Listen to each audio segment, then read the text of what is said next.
Hi friends, welcome to VVD blogs. ఇవాళ మనం రాగి జావ చేసుకుందాం రండి.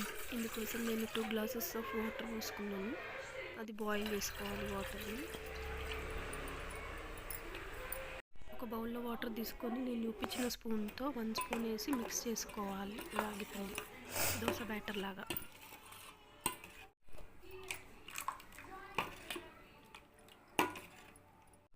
సేమ్ దోశ బ్యాటర్ లాగా ఉంది. ఇందులో నువ్వుల లడ్డు ఒకటి స్మాష్ చేసేసానండి. నేను అది మా పాప కోసం ప్రిపేర్ చేశాను. నువ్వులు, బెల్లం, కొన్ని క్యాషు అవన్నీ వేసి ప్రిపేర్ చేసి తినట్లేదు, అందుకే అందులో వేసాను. మళ్ళీ రాగి పిండి మిక్స్ చేశాను, అందులో కొంచెం బెల్లం వేసాను. సో స్వీట్ ఉంటుంది రాగి జావ. ఇలా చేస్తే తాగుతారు. లడ్డు కూడా వేస్ట్ కాకుండా ఉంటుందని వేసేసాను అనమాట. రాగి జావ బాయిల్ అయిందండి, చూడండి. రాగి జావ రెడీ. ఇప్పుడు హెయిర్ స్ట్రైట్నర్తో ఒక స్మాల్ టిప్ చూడండి. నేను శారీ కుర్చీల కోసం తీసుకున్నాను స్ట్రైట్ చేసుకోవడానికి.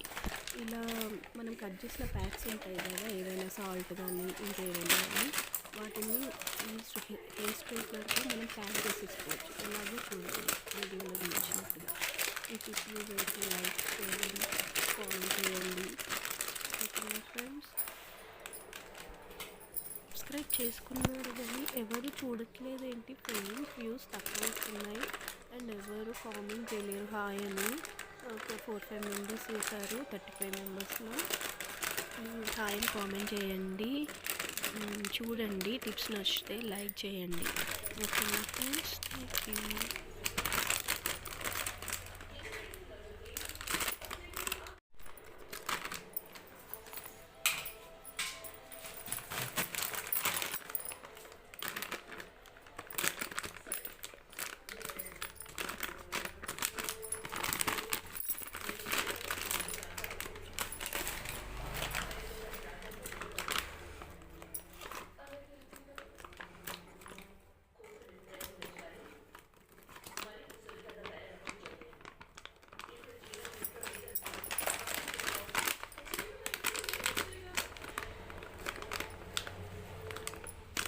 ఈ కవర్ కొంచెం థిక్గా ఉంది ఫ్రెండ్స్, అందుకే ఎక్కువసేపు గుర్తులు పట్టుకుంటేనే అది ప్యాక్ అయ్యింది అనమాట. అందుకే అంతసేపు అయింది.